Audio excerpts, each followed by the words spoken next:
Hello HR, my name is Trévare Sherman. I'm Chief HR Officer of Fusion Superplex and doctoral student at the University of Southern California.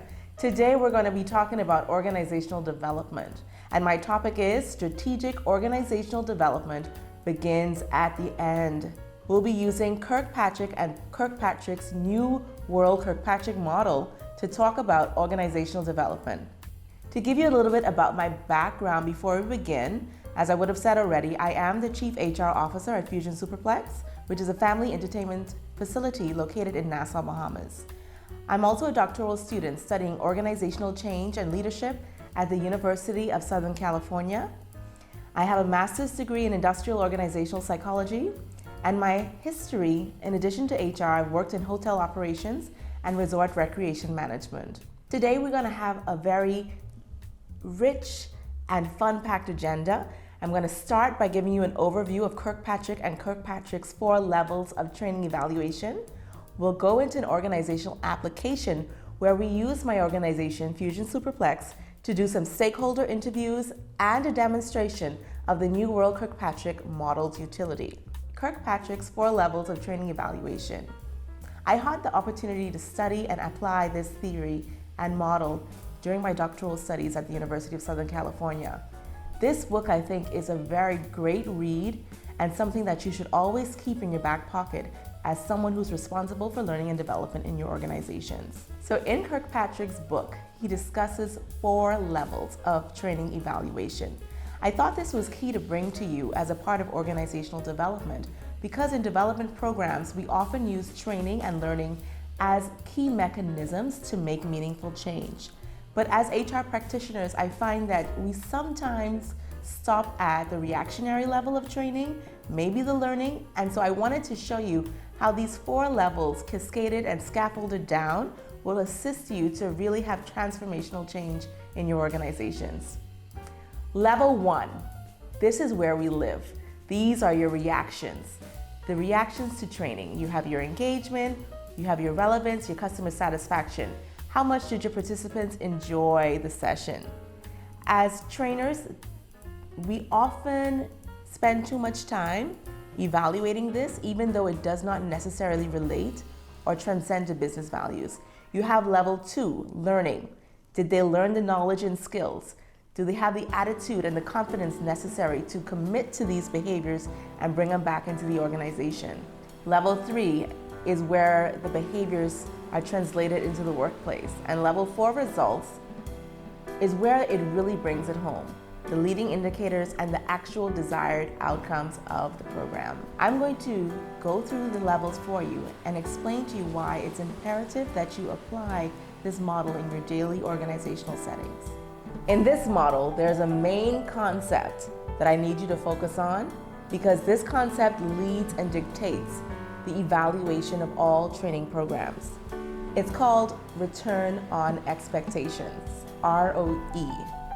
In organizations, we typically use ROI to make our business case. How much is it going to cost and what's going to be the expected return on the investment? We're talking about money. But with ROE, we're also talking about the financials, but even more so, the core purpose of the organization.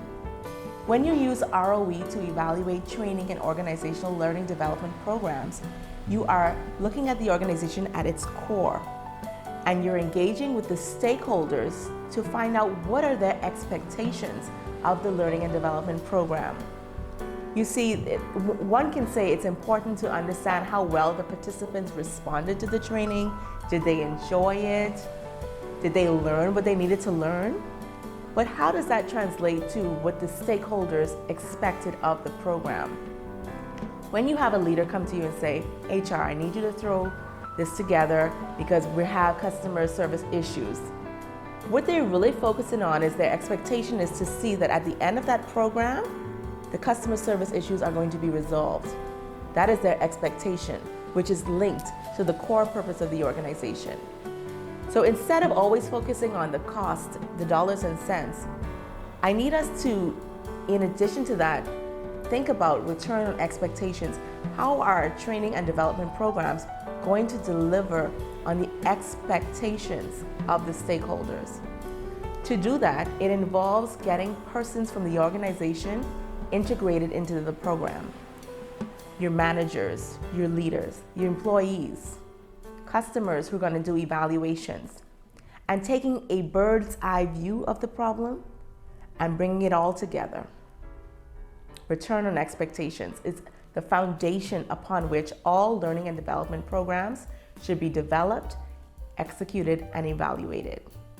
Kirkpatrick's model has 4 levels, and the levels are cascaded down in level of importance, with level 4 being more important than level 1. So as HR practitioners, it's important that we stop focusing on level 1. So what are the levels? As I would have said already, level 4 is the results, and they are critical to evaluating if the program has led to the expected outcomes, and it's directly aligned with the core purpose of the organization. A critical part of level 4 is also going to be the accountability package and support that help to hinder or increase the likelihood that the participants of a program display the necessary behaviors. Accountability is key in this program, and you have to observe and measure what you're expecting to ensure that it's having the desired impact. The outcomes at level 4 are directly tied to key organizational goals. As I would have said already, they're aligned to the organization's core purpose. Level 3, behavior. It assesses the degree to which the information learned in the training or development program is transferred into the work environment. And in level 3, you're assessing critical behaviors. How are you executing the knowledge learned in the training? Do they have the necessary competencies and skills to do a good job? Is it being applied appropriately in the work environment? Now, level 2 learning is where we often focus, in addition to reaction, but we spend some time in this space. Has the learning been achieved in the training? Did they learn the right knowledge? Did they learn a new skill? The competencies that were set? And assessing this can be done with pre-tests, post-tests, and it's just pretty much evaluating how the participant understood the content and is able to demonstrate. Are they equipped to demonstrate? Level 2 learning also talks about the level of attachment to the information and their commitment to demonstrating this information. Are they confident? Level 1 reaction, the smiley face. Did they like it? Did they not like it? The surface level stuff. While it's still important because feelings are important with training, it doesn't really get to the core, and it doesn't ensure that there is transformational change. This is level 1, surface level reactionary stuff. There's a fundamental gap that Kirkpatrick focuses on and wants us to be cognizant of when we're doing our training. You see, we all know that training should lead to the attainment of an organization's goal. We know that. As HR practitioners, we've always been taught that everything must make a business sense. There must be a business case. So level 4 results we get. And there's normally a key tie between level 4 results and level 3 behaviors. Behaviors translate to results. And there's a good tie there. But looking at this image, we see that there's a strong relationship between level 3 behaviors and level 4 results. There's often also a very strong relationship between a reaction, the level 1 reaction, and the level 2 learning. If they're having a good time in training, it might help them to learn. And so you see normally a strong connection between level 1 reaction and level 2 learning. The challenge that practitioners often face is seeing the learning transcend into the organization. How do we move level 2 learning to level 3 behaviors so that we can achieve the results that the organizational stakeholders are expecting from us as HR practitioners?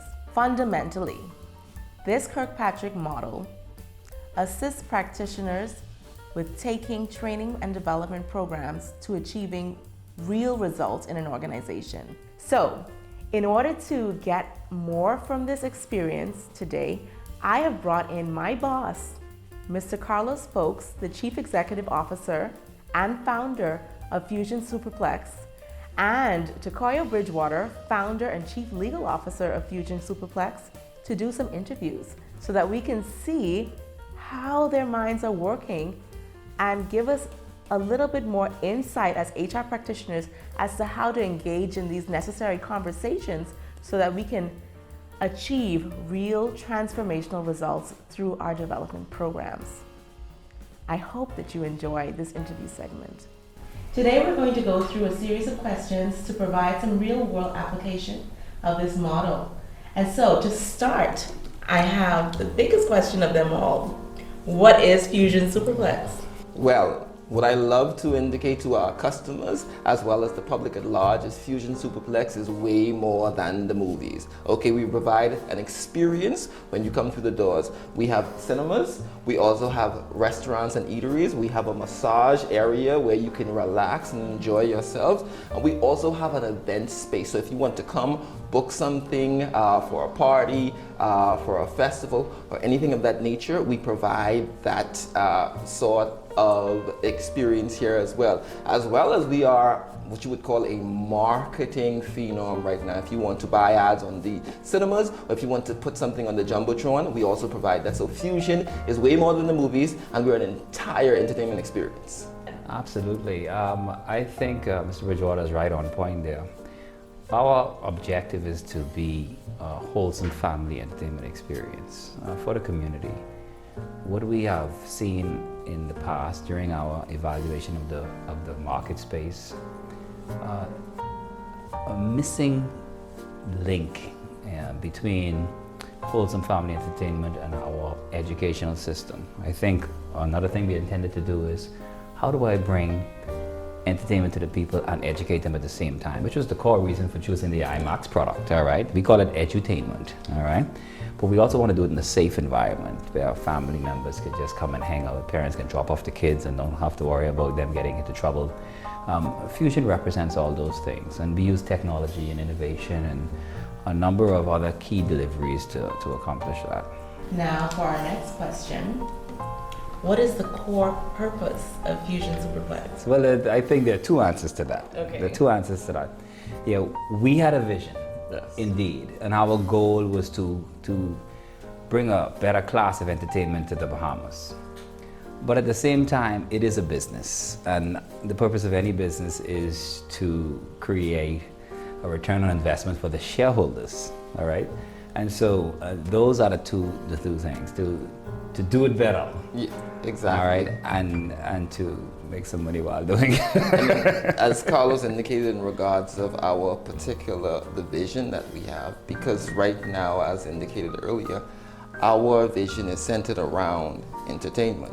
We seek to establish ourselves as the most advanced and sought after entertainment experience in the region, while strengthening communities by providing that family-friendly environment, okay? And that is our main purpose, but of course, you know, it is a business, and so it's all about return on investment as well. So just now, you spoke to some key components of your company's vision statement when you talked about the advanced entertainment experience and strengthening communities by providing family-friendly environment. Tell me, how does that vision statement guide the strategic components of organizational development in your organization? You know, when we first sat down to put together our vision of what this business would look like, we had to decide what was our ultimate objective, all right? And this is how most business owners go about it. We look way down into the future, years in the future, in fact, to see how we're going to get this accomplished, all right? That becomes the essence of our vision. And yes, we come back and edited some nice words so we can print it on a piece of paper. But the ultimate objective is very simple, to be the best, all right? And we decided that this is how we're going to go do it and who we're going to bring together. So it's absolutely essential to set an objective initially, otherwise you'll be all over the place. So, I'm putting the light on myself as the HR partner in Fusion Superplex. As key stakeholders, what are your expectations of human resources and my department in delivering on organizational development strategies? Often, business persons get involved in the daily management of a business, especially startups. We see this vision, we want it executed a particular way. Sometimes we want to even do a little bit more, too much. We get too controlling over the because we're tied emotionally to that product. All right, but you definitely need persons like yourselves and persons in the human resource field in general, and even in human resources, different expertise. I know some persons are good at training, others are good at recruitment and selection and so forth, but we find that we have to put together this group of managers who can take the vision, break it down to manageable objectives, and then develop programs. So we expect persons like yourself to literally do the work. I would concur, because when I really look at it right now, the most important tool that a business has, it's human resources. Okay, without the employees, without the staff members, we wouldn't be able to touch the guests. I always say that the employee is the soldier on the front line, we're the generals. So what you do is you go there, you recruit, you train, okay, and then you continually improve on that human resource, which is the employees. So Easier said than done. yes, it is nonetheless, but you have to do it, and it's a consistent thing. It's continually changing, it's continually evolving, and you bring that, or HR, the HR department brings that necessary element to the company. Okay, so it's a very vital aspect, especially the Fusion Superplex. I feel like I've done a good job, working with my leadership team, and you both have such a strong foundation of leadership, but this experience in us building Fusion from the ground up has definitely helped us to hone those skills as we continuously get better and grow. So yeah. Development and continuous growth is important. And finally, bringing it all back into Kirkpatrick, because that's why we're here today, to talk about these 4 levels. So, at the board table, in the boardroom, we always talk about return on investment, making a business case. Let's talk the money. That's always something that we think about. Now that I've introduced you to the concept of return on expectations, what is your comfort level in using return on expectations when HR brings you a program to evaluate? Are you interested in engaging in that process after understanding the value of it from this methodology? Actually, I find this quite interesting. You pointed out the use of our financial terms and how we sit around the boardroom tables and board meetings, shareholder meetings, and we ultimately discuss these objectives of the company, mostly from a financial framework. And I think that's okay for that level. But if you want to get your employees to buy into the business vision and the mission, like Mr. Bridgewater said, you got to get a little bit more granular, all right? And I think the engagement that this program is discussing, return on expectation, all right? It's a little bit easier to communicate to the wider employment and other stakeholders who may not be employees or shareholders, members of the community, persons interested in the success of Fusion, and we hope that's a significant portion of the Bahamian people. And so talking about the return in form of the expectation, I'm extremely comfortable. I'm actually excited to see how you and your team can deploy it in our organization. When you introduced it to us, I'm immediately thinking, wait, why aren't we doing this yet? I think it works hand in hand in my estimation, because if you want the return on investment at the end of the day, you have to have a return on the expectation or that goal that leads to the return on the investment. It's something you have to ask yourself, what results do you want at the end of the day? At the end of the day, as business owners, we want the result of the increase in revenue, right? So if you're looking at it from a management standpoint right now, what results do we want at the end of the day in any specific department? And so I'm going to be working with you very closely, as well as other constituents in the organization, to develop more programs to help to focus on our core purpose so that we can achieve our goals. So I really appreciate your time and consideration of this model, and I really look forward to working with you to bring it into reality. And I thank you so much for your time today. I hope that you enjoyed that segment. It's imperative to have organizational leaders who get it, and I'm very fortunate that I do. Because leaders who understand that it's not a surface level thing, they get that training and development is for a purpose and not just to tick a box. Those leaders are the ones that help the organizations grow and develop. Now, sometimes you have to manage up, and sometimes you have to lead by example, and then they can take cues from you. But I hope that you've learned a few strategies through that last segment. Now we're going to do a real life example of this Kirkpatrick model in the context of Fusion Superplex. In order to do this, we're going to do some hypothetical situations, but I hope that it helps to make this a little bit more concrete for you so that you can see how you can apply it in your environment. So now that we have an appreciation of Fusion Superplex and what it is, its core purpose, I can just throw out a goal for you and we'll go from there. And so in this example, the organizational goal that we'll be focusing on is a SMART goal. And it's always important to use SMART goals because they're specific, they're measurable, they're attainable, they're realistic, and they're time sensitive.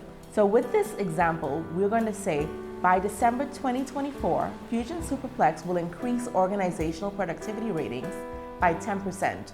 I have selected the Human Resources Leadership Team as a stakeholder of interest to help us to achieve this goal. And so the secondary goal that is going to be used to cascade the organizational goal into the organization is going to be the HR SMART goal. By December 2022, HR leadership will engage in talent acquisition and training to increase managerial employees' proficiency in performance management and talent development competencies by 50%. And so you've seen, as I said, we started at the top, the core purpose of the organization to be productive. And we want to see a productivity level increase by 10% by December 2024. The HR department is going to be responsible for delivering on that, because in this particular example, I have selected them as key stakeholders. Just to flesh out this model more, I will show you each level and the necessary components that you must consider. So, with level 4 results, you have to focus on leading indicators, and they could be internal or external. So understanding what Fusion Superplex is, we've decided that the external outcomes are going to be improved employment brand reputation, increased volume of partnerships with local youth and educational institutions for work-study, internship, and apprenticeship programs, and improved customer satisfaction ratings. Those are the external outcomes that the HR stakeholder goal will assist in achieving. The internal outcomes that we'll be focusing on are still at the organizational level. They include improved employee engagement scores, reduced regrettable turnover, improved job performance, and increased internal promotions and succession planning success. Both of these outcomes, internal and external, are central to the organization's core purpose. It is through these outcomes that we will achieve the results necessary and expected by our stakeholders. Always focusing at the top with level 4 results, level 3 behaviors come right behind. These are the critical behaviors that must be visible, things that you can actually see and measure that will assist us in knowing if we are going to be achieving the level 4 results. So critical behaviors in this context for this example would be things like implementing and executing a leadership and development program to improve coaching and talent management and skills for the managers using the New World Kirkpatrick model. Using recruitment and selection processes to source high potential management candidates for current and anticipated management vacancies. Meeting with managers weekly to review progress on an individual development program. designed to close skill gaps associated with performance management. You would be able to watch these activities take place, so there's evidence of the critical behaviors necessary. And that's the focus of this step, of this level, visibly seeing the behaviors that you need to execute and attain the goals that you have set. Level 3 behaviors also includes the required drivers, the support, and the accountability package. If I were to say that we're going to be supporting our participants, I would focus on reminders and checklists of program schedules and activities. Are they completing what they need to complete? External coaching with learning and development specialists and executive modeling. That helps to support the behaviors that I need them to learn. That's a driver, that's a support. Tailored recognition via the employee's preferred method. That helps to give the employee additional incentive to participate and to execute and to do the behaviors that are necessary. Meetings with HR and the CEO to discuss goal attainment. Visibility in itself provides a push and incentive. It also helps to drive the message. And also you can use things like interviews, surveys, and focus groups to get an understanding of what the participant feels that they need to be able to carry out the behaviors that are necessary for us to establish transformational results. Level 2 learning goals and program overview. The example that I've used requires growth from a lot of functional areas in HR. And so I would have set out several functional areas, and I would have had specific learning opportunities for the managers to improve in their competencies and develop. And so some of those areas would be performance management, labor relations, and talent acquisition. So as a part of getting the managers to where they need to be so that we could have better organizational productivity, they need to grow and become better at labor relations and how they coach and discipline their employees, how they manage performance. They need to become better at the functional areas of their job. And so we will provide multiple learning opportunities, and we will measure, are they participating? Are they learning? We'll do pre-tests and post-tests and evaluate their success at this level. Also a part of level 2 learning, we're also wanting to assess the effective commitment and the attitudes, as well as the desires for the managers to want to engage in these behaviors. And so there are some measures that we've instituted in this as well. Level 1, this is the stuff we do every day. The smile sheets. How much do they enjoy? And a lot of times participants get fatigued from having to answer surveys about training programs. So they tend to not give the full picture, and it's not really good data.